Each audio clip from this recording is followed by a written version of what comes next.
Alhamdulillahi Rabbil Alamin.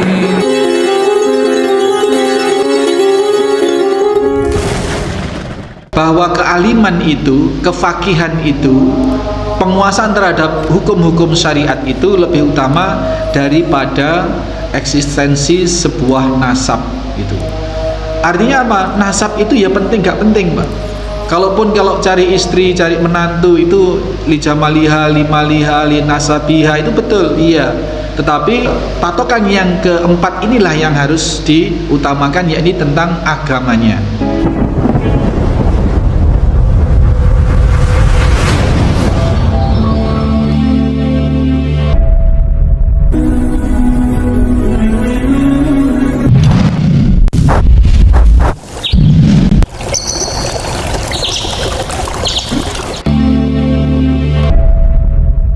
Bismillahirrahmanirrahim. Assalamualaikum warahmatullahi wabarakatuh. Innal hamdalillah nahmaduhu wa nasta'inuhu wa nastaghfiruh wa na'udzu billahi min shururi anfusina wa min sayyiati a'malina. May yahdihillahu fala mudilla lahu wa may yudlil fala hadiya lahu. Asyhadu an la ilaha illallah wahdahu la syarika lahu. Asyhadu anna Muhammadan abduhu wa rasuluhu wa ba'd. Bapak-bapak, ibu-ibu, segenap mustami di Masjid Al-Muslimun Curah Jeru Panji Situbondo, serta yang sedang dimanapun berada saat ini, rahimani wa rahimakumullah.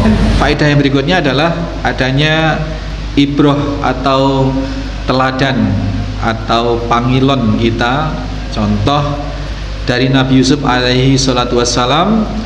Beliau ini seperti yang kita utarakan di depan, memiliki kemuliaannya merupakan gabungan dari sekian keutamaan. Dia mulia karena karena terkumpul dalam diri beliau, yakni gabungan dari keimanan, ketakwaan, dari nasab, dan dari kealimannya. Salah satu ilmu yang paling terkenal Nabi Yusuf apa, Pak? Ta'wilur ruqyah, bisa mengartikan, bisa membaca arti mimpi.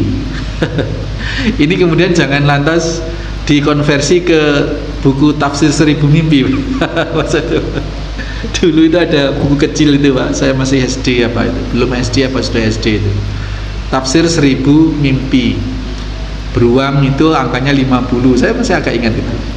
Iya, beruang 50, kalau raksasa itu 97 apa? Itik itu 303, wah macam-macam. Ini tidak benar.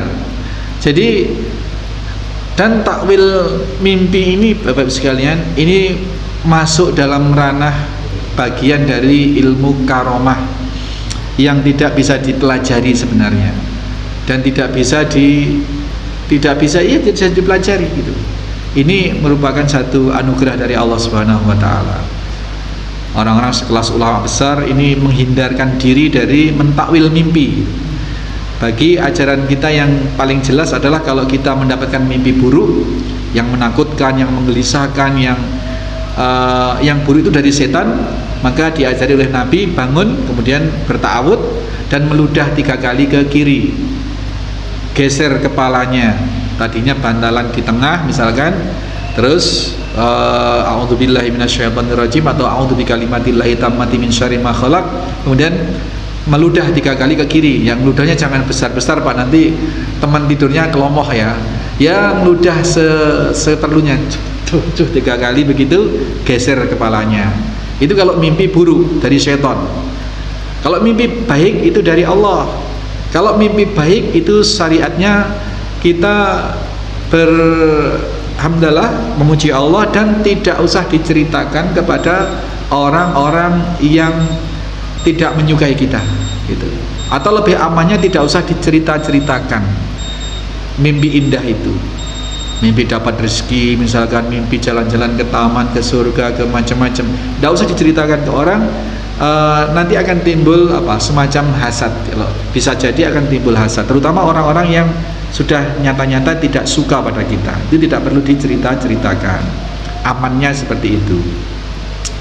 Yang terakhir adalah hadis ini menerangkan soal bahwa ilmu itu lebih utama, bahwa kealiman itu, kefakihan itu, penguasaan terhadap hukum-hukum syariat itu lebih utama daripada eksistensi sebuah nasab gitu. Artinya apa? Nasab itu ya penting gak penting, Pak. Kalau cari istri, cari menantu itu li jamaliha, li maliha, li nasabiha itu betul, iya.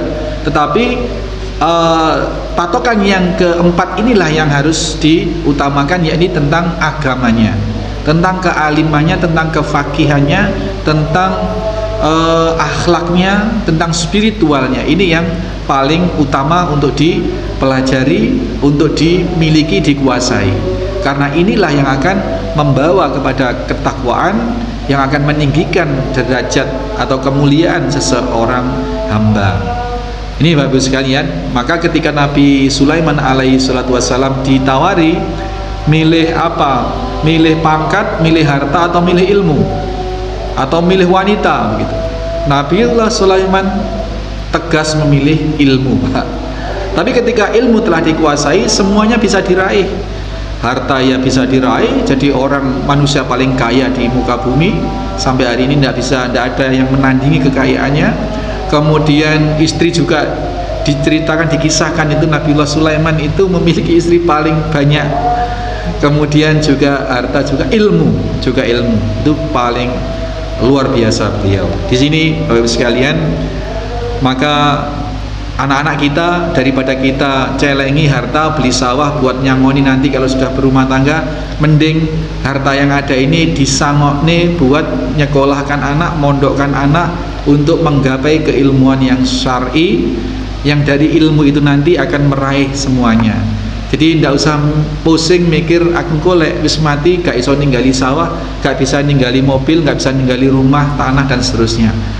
Anak sekolahkan saja, bekali dengan ilmu, maka selain anak itu nanti juga mendapat jaminan kebahagiaan dari ilmunya itu, orang tua yang sudah meninggal juga akan mengalir deras pahalanya, mengalir deras kemuliaannya di sisi Allah Subhanahu wa taala. Sampai di sini Bapak Ibu sekalian, ada sesuatu yang ingin diperjelas mungkin Ibu-ibu?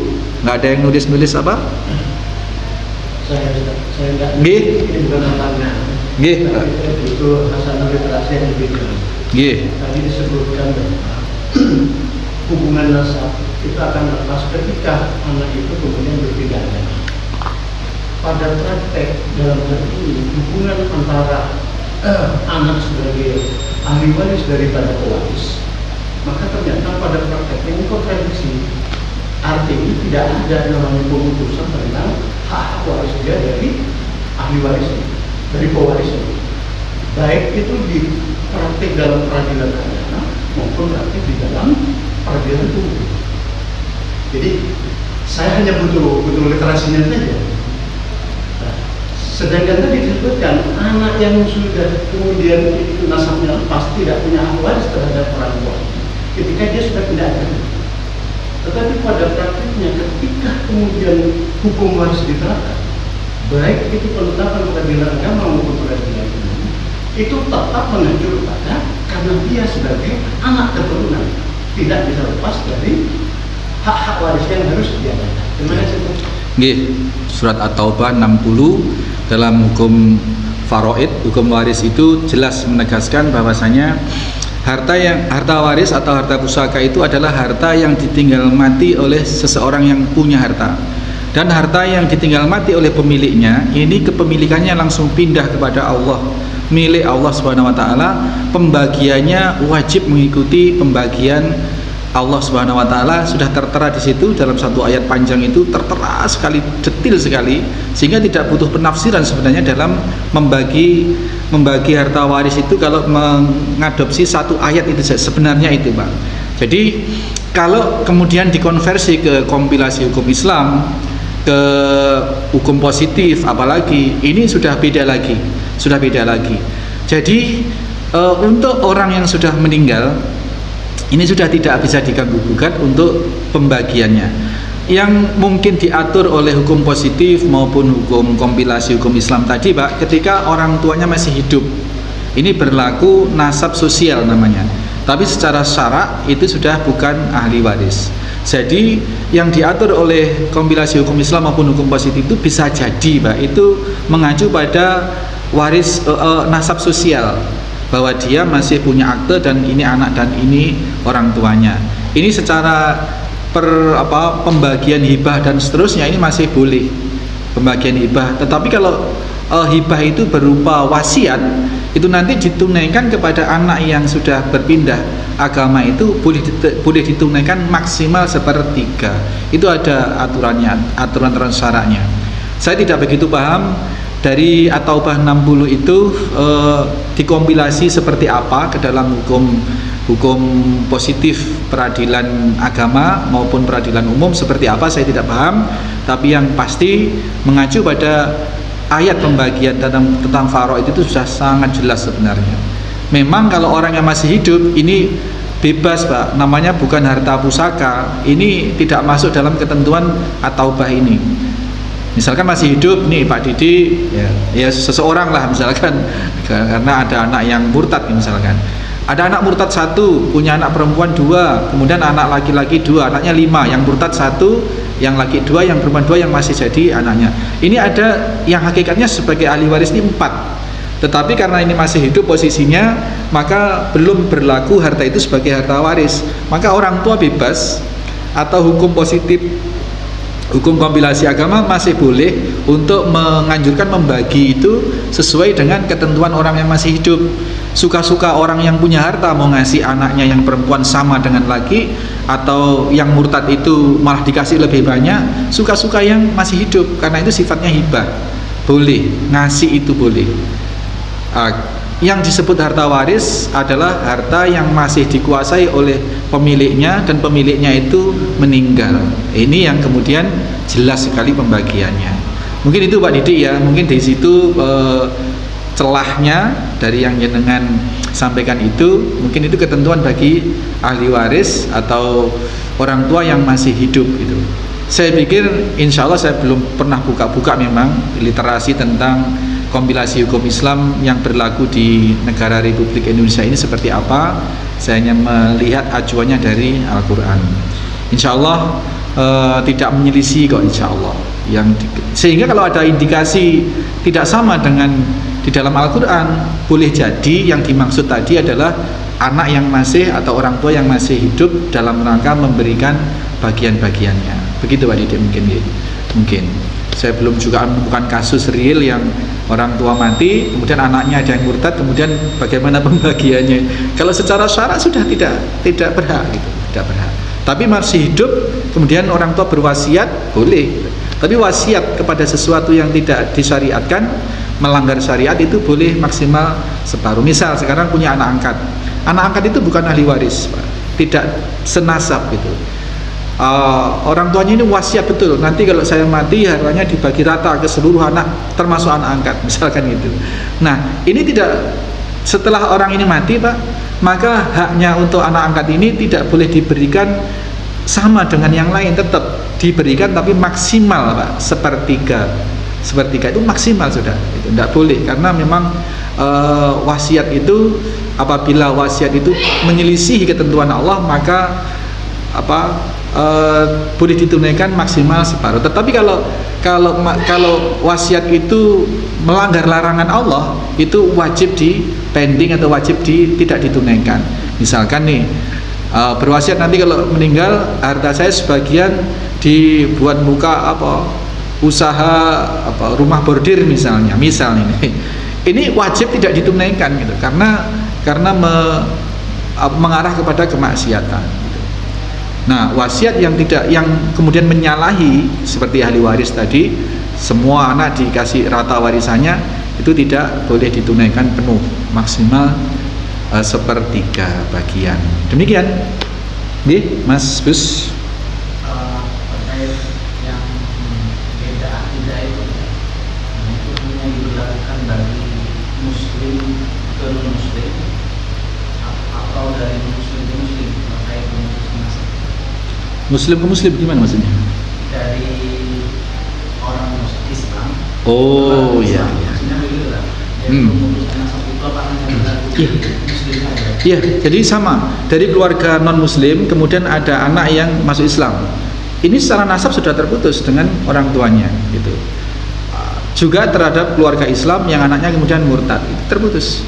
Jadi Nabiullah Ibrahim dengan Azar bapaknya yang ahli musyrik itu sebenarnya sudah bukan nasabnya, sudah terputus nasabnya. Jadi tidak diakui nasabnya ke atas itu Nabiullah Ibrahim alaihissalam. Sehingga tetapi dalam hubungan sosial masih tetap birrul walidain, masih tetap menghormati gitu. Sehingga nggak ada sejarah Nabiullah Ibrahim itu caruk dengan bapaknya, nggak ada gitu. Diam-diam, kalaupun itu menghancurkan produk hasilnya bapaknya, itu kan produk yang sudah diadopsi oleh negara, yang sudah diakui oleh pemerintahan Namrud, kemudian itu yang dihancurkan gitu. Jadi bukan bapaknya pas bikin berhala terus bapaknya diserang, diperangi, tidak. Tetap menjaga hubungan baik dengan orang tua meskipun sudah terputus nasabnya. Baik dari keluarga non muslim dia masuk Islam seperti Ustadz siapa Felix itu, atau banyak sekali lah contohnya, beliau tetap menghormati, tetap ngajini betul, bahkan mendoakan untuk mendapat hidayah gitu. Itu betul sekali. Nah, juga orang keluarga muslim yang anaknya murtad itu, jadi berlaku semua. Sebenarnya ada Pak Budi mungkin? Nggih. Sudah Bu, selesai Bu? Nggih, hati-hati nanti kalau anaknya mau dikawin sama orang non muslim meskipun tajir melintir, tajir melintir, kaya raya, itu eman. Bagaimanapun anak itu nanti orang tuanya ditanya di akhirat, bagaimana dititipi anak kok tidak bisa membawa, kok tidak bisa memelihara akidahnya. Hati-hati, ini jangan senang-senang anaknya tajir melintir seperti itu. Subhanakallahumma wa bihamdika asyhadu an la ilaha illa anta astaghfiruka wa atubu ilaik. Assalamualaikum warahmatullahi wabarakatuh.